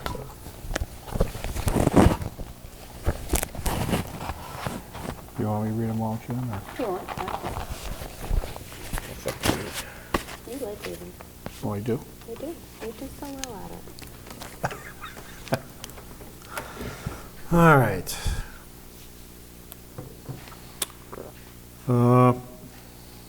Approve and sign 2020 common victualler licenses. First one is for the Granby Booster Club, 385 East State Street, Granby, Mass. 01033, expiring December 31st, 2020. This has a fee of $25 in the past because it's the Booster Club. We have waived the fee on this one, so I don't know if you want to do it again this time. Next one is for Cumberland Farms, number 6698, West State and Pleasant Street, Granby, Mass. 01033, fee of $25, expiring December 31st, 2020. Next one is, I'll even give the number. Permit number 20-14 for $25 to Hadi 215 Inc., doing business as Union Mart, 362 East State Street, Granby, Mass. 01033, expiring December 31st, 2020. Permit number 20-15 for $25, issued to Cynthia Maloney, doing business as Cindy's Drive-In, 455 East State Street, Granby, Mass., expiring December 31st, 2020. Number 20-16 for $25, issued to CVS Pharmacy, Inc., number 7111, 70 West State Street, Granby, Mass., expiring December 31st, 2020. Number 20-17 for $25, issued to David Kaskeski, doing business as Dave's Natural Garden, 35 Amherst Street, Granby, Mass., expiring December 31st, 2020. Number 20-18 for $25, issued to Early Mug LLC, 337 East State Street, Granby, Mass., expiring December 31st, 2020. Number 20-19 for $25, issued to CCLI Corp., doing business as Little Italy Pizzeria, 56 West State Street, Granby, Mass., expiring December 31st, 2020. Number 20-20 for $25, issued to Five Corner Cuts LLC, 77 West State Street, Granby, Mass., expiring December 31st, 2020. Number 20-21 for $25, issued to DG Retail LLC, doing business as Dollar General Store number 20007, 180 West State Street, Granby, Mass., expiring December 31st, 2020. Number 20-22 for $25, issued to Fairview Sportsman Fish and Game Association, Inc., 280 Carver Street, Granby, Mass., expiring December 31st, 2020. Would you gentlemen prefer these all in one motion, or would you like me to separate them? I think you have every business in Granby if you do the count, so. I think we do.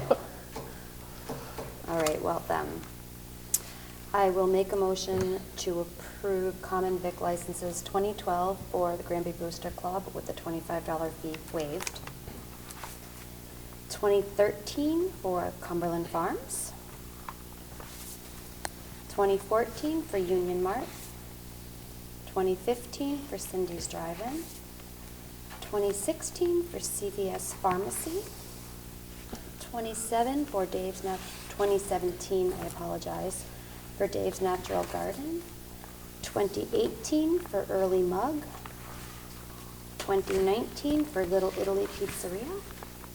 2020 for Five Corner Cuts, 2021 for Dollar General, and 2022 for Fairview Sportsman's Fishing Game. I'll second John's motion. Any more discussion on the Vic licenses? Hearing none, all in favor, say aye. Aye. Aye. 3 ayes, Kathy. Is there just one, Kathy? Yes, okay. I want to take a pool out and see how many sign here's that get lost before it gets finished. I almost got Kathy some for Christmas. Did you?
Is blue your second favorite color? No, I hate blue.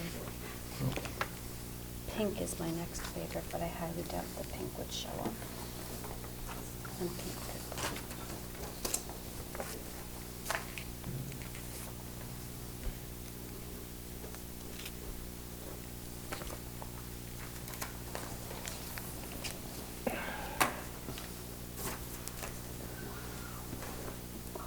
And you wrote waved, okay. I did.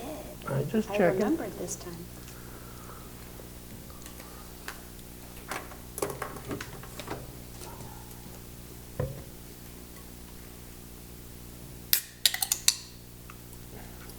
Sounds good. I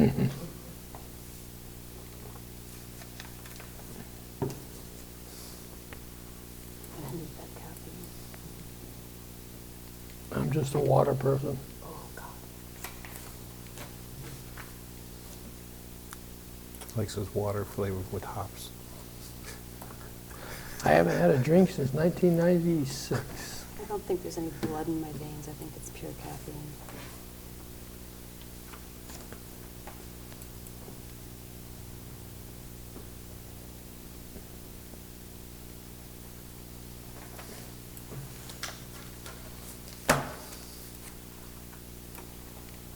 Thank you. Thank you.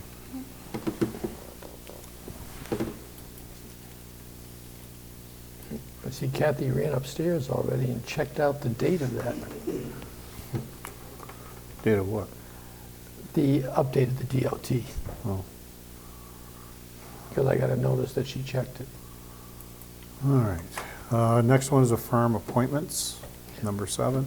Yes, sir. First appointment is for Joan Gagney of 49 Morgan Street, Granby, Mass. 01033, appointing her to the Granby Energy Committee with a term ending June 30th of 2020. Do you want me to do them all, or do you want to do them one at a time? Just do them all as far as I'm concerned. Okay. And you guys, anybody, if you have an exception or something, when somebody's name comes up, then we'll stop and do them by, otherwise we'll do them all at once. Next one is for Brenda Wishart, 7 Trout Lily Lane, Granby, Mass. Appointing her to the Almers Whiting Fund Committee. What is that? That is to help people pay bills or assist them with other issues, financial issues. Okay. With a term ending June 30th of 2020. We have the fire chief here if you have any questions on the next 4 appointments. First one is Roger Bancroft, 70 Lucasic Street, Chicopee, Mass. 01020, appointed as a call firefighter with a term ending June 30th of 2020. Chad Coderre, Coderre, 33 Lynn Drive, Granby, Mass., as a call firefighter for the Granby Fire Department with a term ending June 30th of 2020.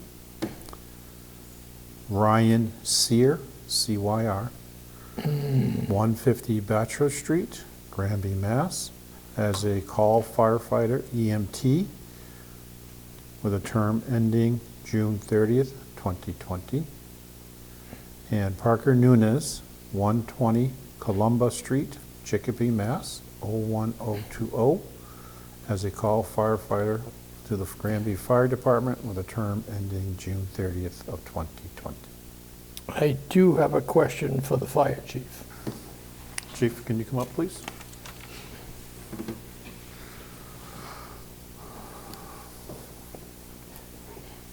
You may not have this information in your head, but I know it's been discussed before. Now, these people we just appointed, you're going to have to purchase equipment for each individual? We try to use available equipment first. Right. And if we have equipment out that we can outfit them with, they're all set until either that particular gear is expired or expiring, at which point we would then get them new gear. Most of those individuals, one of those individuals is getting new gear. The others have gear that's probably good for another 3 years off the top of my head, I think. Oh, that's good, because we did have a discussion before, but I never got an answer on. You were going to review the people on the call force that have only come in a couple times or 8 hours in a year or stuff like that. Have you completed that task? How many did we lose? How many, equipment do we have? So, in total, and some of them, we I can found say that, you don't have yeah, anything. we're on the list for a little bit longer than we expected.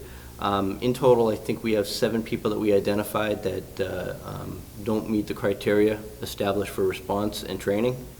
So I'm going to be getting that information to Mr. Martin, and all but 3 of them were in, 3 of them were still in an active status.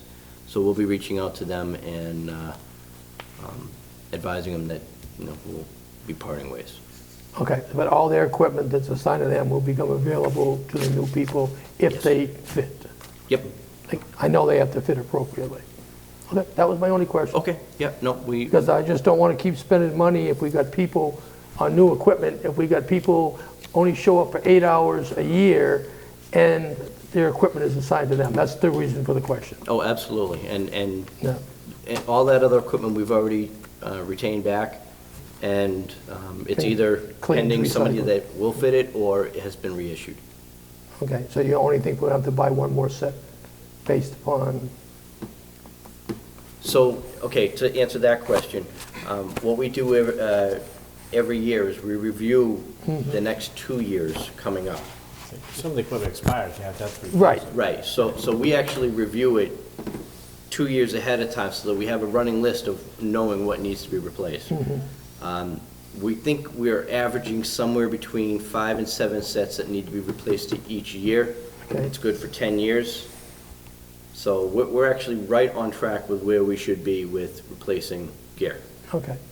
The big thing is kind of gleaned out the list, shall we say, of Yeah. people that weren't showing up that had gear assigned. Yeah, and that was kind of affecting the morale of the department, seeing gear up there and nothing was being done. So we've addressed it. And I just want to make sure for the residents know, if we do buy something, it's for their benefit. It's Oh, not just absolutely. sitting on the wall doing nothing. Yep, no, absolutely. Okay, that was the reason for the question. Okay, anything else? No, not for me, the other board members. Okay. All right, well, I will make a motion to approve the appointments of Joan Gagney to the Granby Energy Committee, term ending 6/30/2020. Brenda Wishart to the Almers Whiting Fund Committee, term ending 6/30/2020. And to the Fire Department, Roger Bancroft as a call firefighter. Chad Coder, call firefighter, Ryan Sear, call firefighter EMT, and Parker Nunez, call firefighter, all term ending 6/30/2020. I'll second Jen's motion. Any more discussion on the appointments for tonight? Hearing no comments, all in favor say aye. Aye. 3 ayes, Kathy.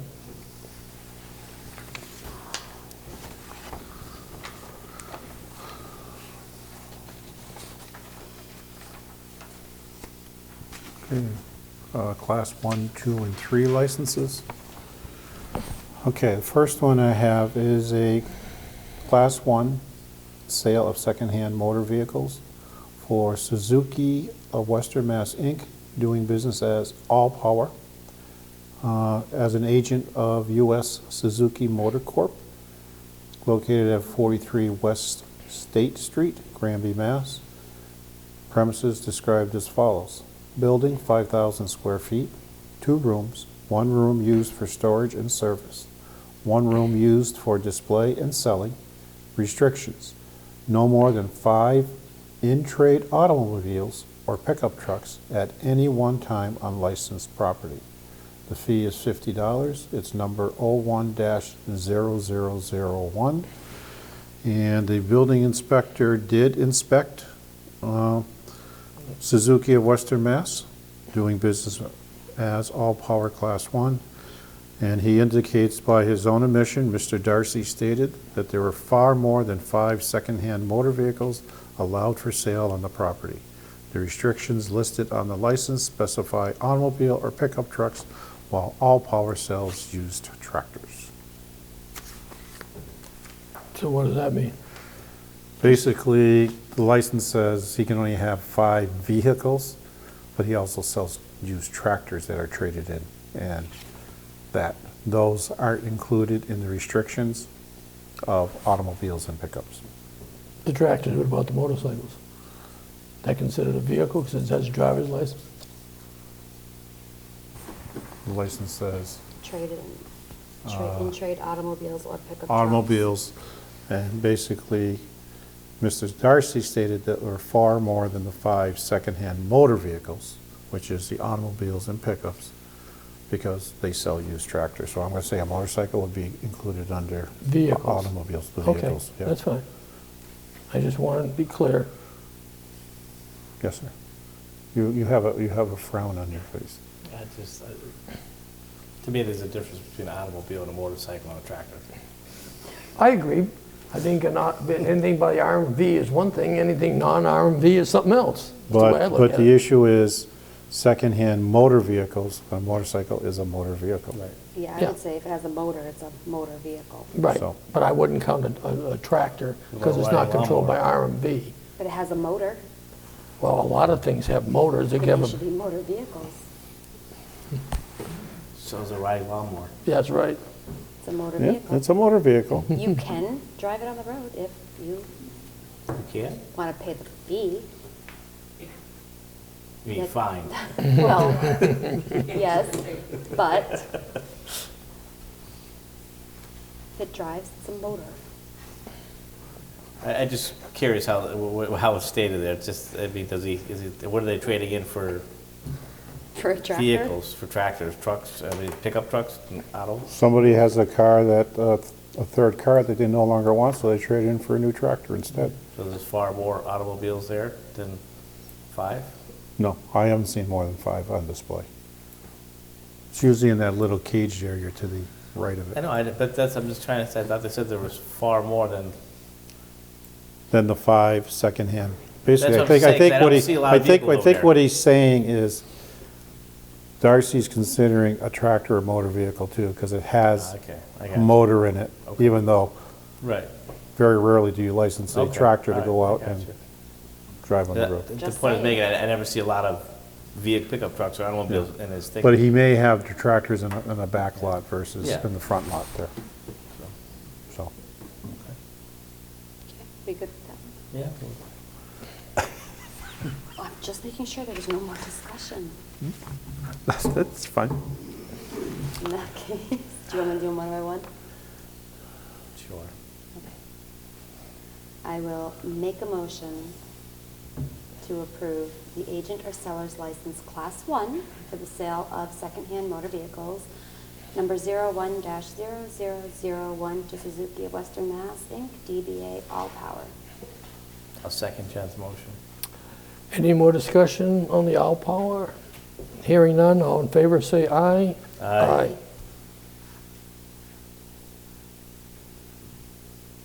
Isn't there another one of them for AJ's? Hold on, He's taking there. hold on. Oh, I didn't know Hold there on. wasn't. We do one at a time. We're doing different classes. Yeah, that's what you're doing. You're right. That's right. I'm You read complicated. you read Different class. you read the front part. It says one says Class 1, one says Class 2, and two of them say Class 3. One's used cars. I got Class 1, 2, and 3 here license.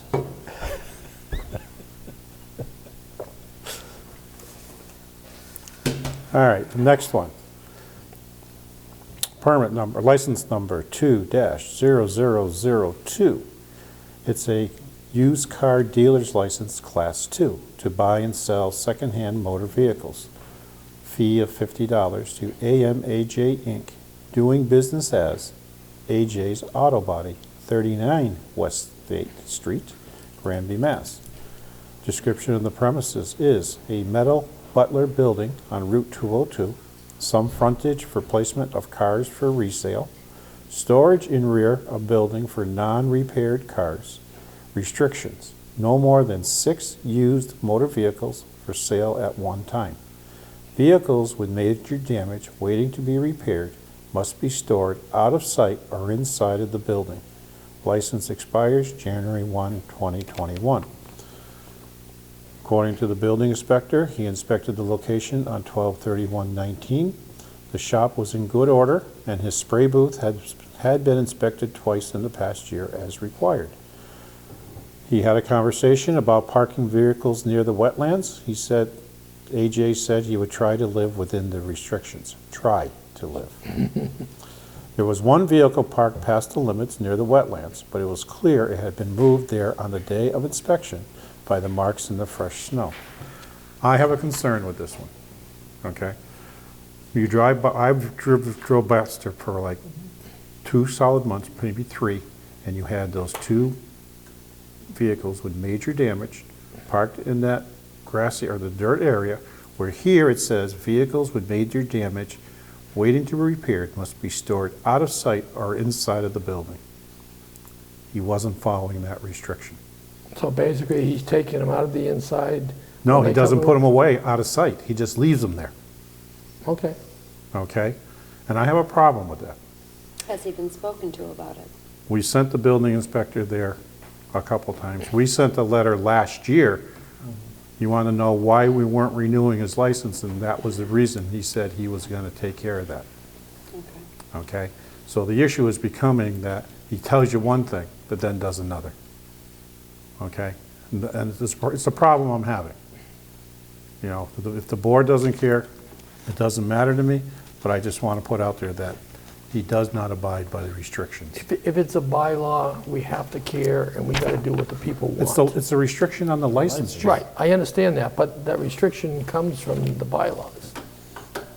It comes from the Board of Selectmen deciding what is going to be allowed, because that's a major building that when you come into Bylaw town, doesn't say X amount of cars are allowed. no. Okay, that's a major building as you're coming into town, and that's a representation of what your town We've is. dealt with this before. The Yes. site plan, when I reviewed it from Hampshire County Deeds, only allowed 5 unregistered cars on AJ's back when Jim had a concern. So it was on record, because a site plan named what he could have, back when we were on the planning board together. But Jay, Yeah. we don't care about that. I care about when you have a heavily damaged vehicle Right, that sits in that dirt area where Yankee Glass used to be, and sits there. It was a truck and a car, a white car, and I think it was a pickup truck, that sat there for 2 months.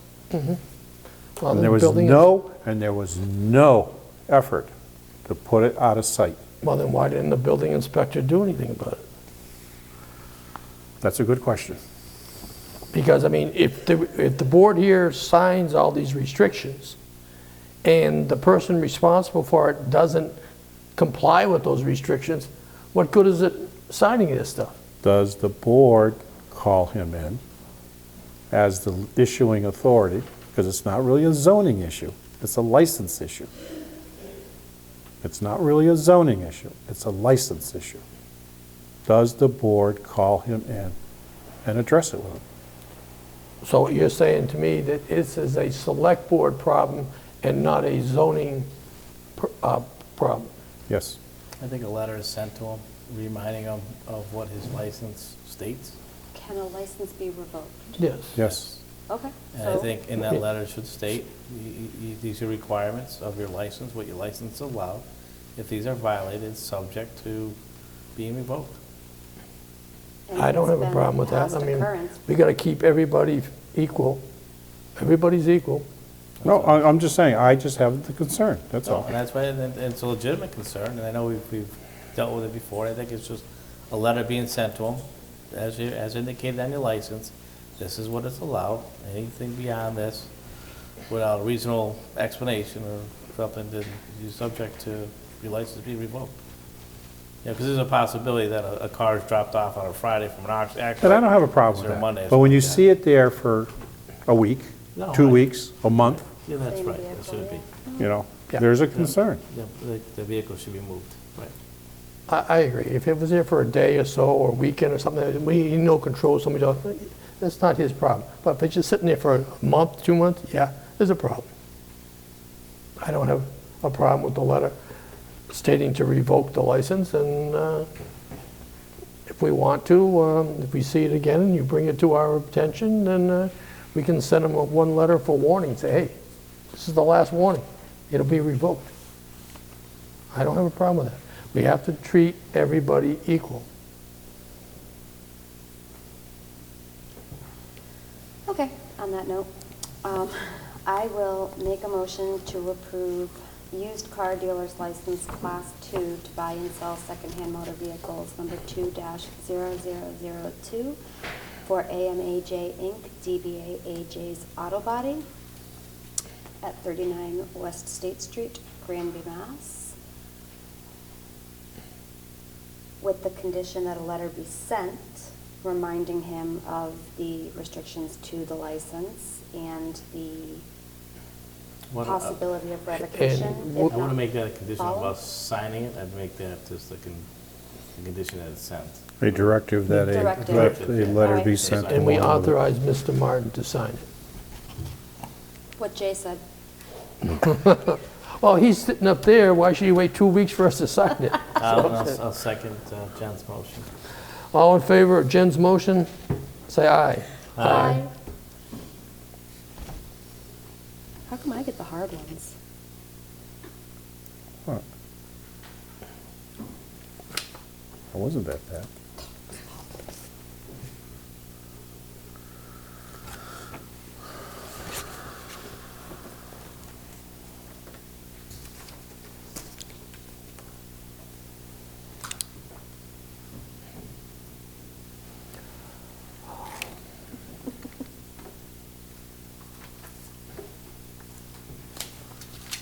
Thank you.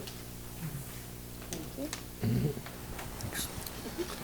Next one is a license number 3-0001 for $50, a motor vehicle junk license, Class 3, for Suzuki of Western Mass, Inc., doing business as All Power at 43 West State Street, Granby, Mass. Premises described as follows: land and buildings located at 43 West State Street. Restrictions: all storage and work must be performed inside. All storage and work must take place in the present repair shop of the motorcycle showroom building. Must not involve any cars. Unsalvageable scrap products and hazardous materials must be properly stored and disposed of. Expires January 1, 2021. Building inspector inspected the location on 12/31/19. Restrictions on storage and work were being observed. There are 2 house trailers and 5 storage trailers affixed permanently on the property, which are not allowed under Granby zoning laws. Notes on this in the permanent file go back to 1990. Well, I don't see any problem giving them a license, but I see a problem with the zoning enforcement officer not enforcing these zoning laws, to be perfectly honest, when you put it that way. But it's gone back to 1990. Well, if he's sitting upstairs and he knows it goes back to 1990, why hasn't he done something? Because we've overlooked it since 1990. Well, he hasn't been here since 1990, This is true. but he's looked up the records to see it. So, does this board want to sign this license, but have him, Enforce the zoning bylaw That's that they're in correct. violation of for That's the correct. trailers? Treat everybody equal, yes. That's my opinion. The people make Do the you want me bylaws. to refer it to the planning board to see if they want him to enforce said bylaws? I think the planning board's just gonna tell him it's his job, and they're not gonna get involved based upon past But experience. if it's been something that's been allowed since 1990, is past practice going to come involved? I'm just playing devil's advocate. What does he have? Is it the horse trailers or? I don't know, he says he has 2 house trailers and 5 storage trailers affixed permanently on the property. House Where? trailers? Must be way in the 2 back. house trailers and They have a 5 lot of land in storage the trailers, back. yes. There's a lot of land. Tractor Supply in Belchertown almost. Would you like went him there. to give more information to the board? I'd like No. more information. I'd like pictures. You want pictures? Yes. Because I know being there sometimes, I thought they had like a storage show, but I thought it was like a tractor trailer. If it has wheels on it, then it's technically not a permanent structure. But I guess if it's been there since 1990, pretty much is. It is now. But I think the issue is they're affixed to the building. So that would tell me it's not They're not, attached to the building? he says, affixed, Yeah, I'd like to see pictures, just kind of affixed permanently on the property. Yeah. I'd like to see pictures. affixed permanent to the Permanent. property. not- Permanently. To the property, not to the building. On the property. Yeah. So they could be like concreted in somewhere further down? Who knows? Bolted to a pad? Who knows? We'll have to wait and see what the pictures look like, how they're affixed. Well, I'm wondering, it goes back to Field trip? 1990, No, we won't have but to has send it been them. on there every year? Or is it just, I have no clue. maybe you can explain it more. I mean, like I said, does it go all the way back to 1990 that they were there? And it's been addressed every year since? Or it just went back to 1990 when it was first there? And then it just fell out of the file and, What Was it brought up again? was something approved 30 years ago? good luck on that one. Well, that's what I'm questioning. So, We need more information. all right. Was it 30 years ago? No. 20. Yeah, Yeah. Yeah, 30, 2020. yep. So, yeah, I mean, that's Could more be information from grandfathered by them now. before we go in there and start saying, you can't have this, you can't have that, and they, provide documentation saying, well, yes, I can. Here's Yeah, this. because it could become a pre-existing non-conformance. Well, that's what I'm saying, I Yeah. know what, it's hard to say, that's what I'm saying, where does it say for the past 30 years it's been violated every year, or it just, it needs more information, kind of. Yeah, because Do you it, remember approving this last year? no, what we're talking about. Oh, yeah, these Yeah. licenses Yeah. were, They're approved every year. Well, that's what I'm saying, but do you remember, I don't remember that coming up last year. that's what I was No. wondering No. if But- you would remember that. Because I don't think the building inspector slash zoning enforcement officer went out, and we never had the comments like this before. Now we're getting comments I like this. don't know if we had one at that time either. Okay. Right, and the bottom line is, There's a period of time we didn't have one. the major revision, was the last major revision of the zoning bylaws was 2014? Yeah.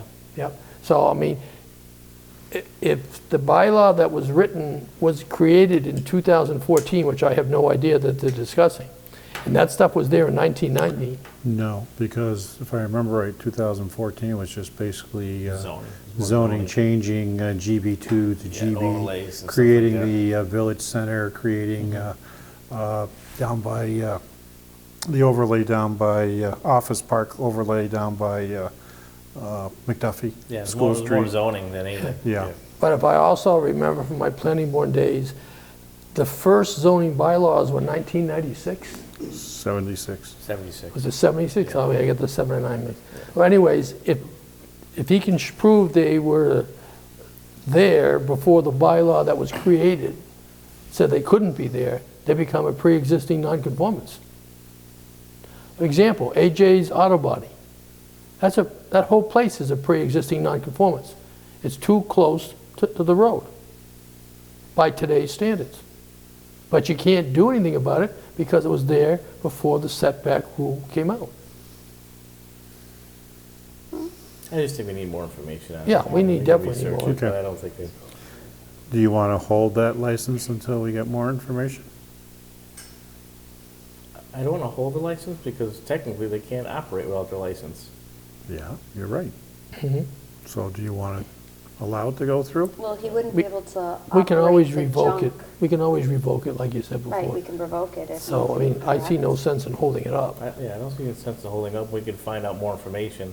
And again, I go back to, this, not this, well, the select board has approved it for many, many years. So I think, we can approve it and we can also look at what the issues are being, and then we can address the issues and see where that brings us. All right. Okay. Then I have a second class motor vehicle junk license, Class 3, number 3-0003 for $50 for Narakis, Inc., doing business as Granby Auto Salvage, 115 School Street, Granby, Mass. Description of the premises, 9+ acres at 115 School Street. Expires January 1, 2021. The property was inspected on 12/27/19. Everything was in order. Tires in small numbers are stored outside. Waste oil from salvage is burned in the waste oil furnace on site. Other fluids are stored in barrels and removed a couple of times a year. Those are the two Class 3s. Yep. Right, I will make a motion to approve the motor vehicle junk license Class 3, number 3-0003 for Narakis, Inc., DBA Granby Auto Salvage, and the motor vehicle junk license Class 3, number 3-0001 for Suzuki of Western Mass, Inc., DBA All Power. I'll second the motion. Any more discussions on the two motions? I mean, on the, The excuse one me. motion for the two items? Yes, the licenses. Hearing none, all in favor, say aye. Aye. 3 ayes, Kathy.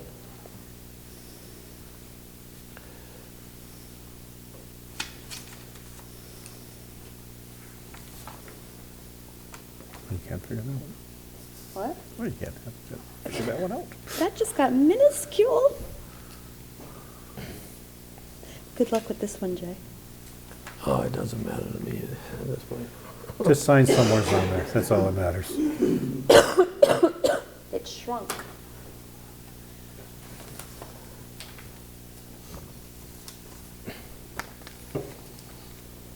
Thank you. Yep.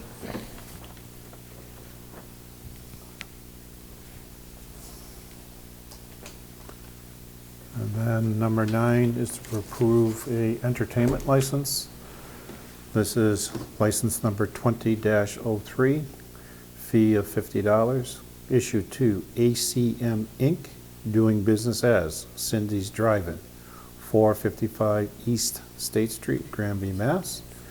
4, an entertainment license to provide entertainment to customers as follows. Live music, first Saturday of every month for classic car shows, to be located at 455 East State Street, Granby, Mass. License expires December 31st, 2020. I will make a motion to approve license number 20-03 to ACM Inc., DBA Cindy's Drive-In Entertainment License. I'll second Jen's motion. Just for a quick discussion on that one. I see what it says about live music on the first Saturday of every month for classic car shows. So in other words, the classic car shows and the live music on the first Saturdays are combined? Okay. I just want to make sure they weren't separate. I heard it, but I just wanted to see it. Okay, any more discussion on the licensed facilities? Hearing none, all in favor say aye. Aye. 3 ayes, Kathy. Do it backwards this time. Do it backwards this time. We should have sent it to Glenn first. Oh, yeah. But I'm backwards. Trying to do too much at once. Glenn, you lied. When Glenn doesn't lie. I can make it now if you want. You're all done.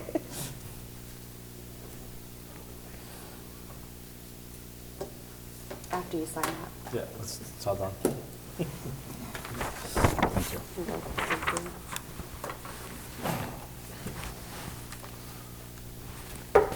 Is there any old business that the board needs to discuss? The only thing that I have before we go into executive session, I'd want to go over our action items in suspense and read it, and then not completed, completed, so everybody knows on GCAM that what's done. All right, so we have the draft memo to the Planning Board / Conservation Commission about moving files, paperwork to upstairs at Carnegie Library. Chris Martin is responsible. Due date 1/6/2019. I'm hoping that was 2020. Nah. 19. Good job. Due a year ago. Due a year ago. Response date of 45 days, as of yet not complete. We did discuss that earlier. Yeah. Yep. Draft memo to all committees, boards concerning getting all minutes to the Select Board office to be placed on the town's website. Responsible party is Chris Martin. Again, 1/6/2020. 30 days, but that has been completed. Send planner conservation job description to Planning Board and Conservation Board for review. Chris Martin, 1/6/2019, 45 days. It has been completed. Memo fiscal year 21, departmental budget hearing dates and times. Kathy was responsible for that as soon as possible, and they have been completed. With that being said, I can remember my box on how to word this. I didn't bring my box with me. I gotta play it later. Which one are you Who doing? wants to adjourn? us? Adjourn, go to executive session. I had it written down. What Okay, did it say? we are now going into executive session under section 30A-21-2 and 30A-21-3. Number 2 is for the purposes of discussing collective bargaining, and the number 3 is for the purpose of discussing individual employment contracts. We also will be approving the executive session minutes of September, what was that? 16th, I think it is. Right here, It's not on mine, so. It's not on 16. 16th Yeah, it's right there. of September September? 16th. September 16th, Yeah. 2019. We will only be coming out for the purpose of adjourning, or are we going to possibly come out and conduct additional business? No, just for the purpose of adjourning, Yeah. and roll call vote. Silva, aye. Sexton, aye.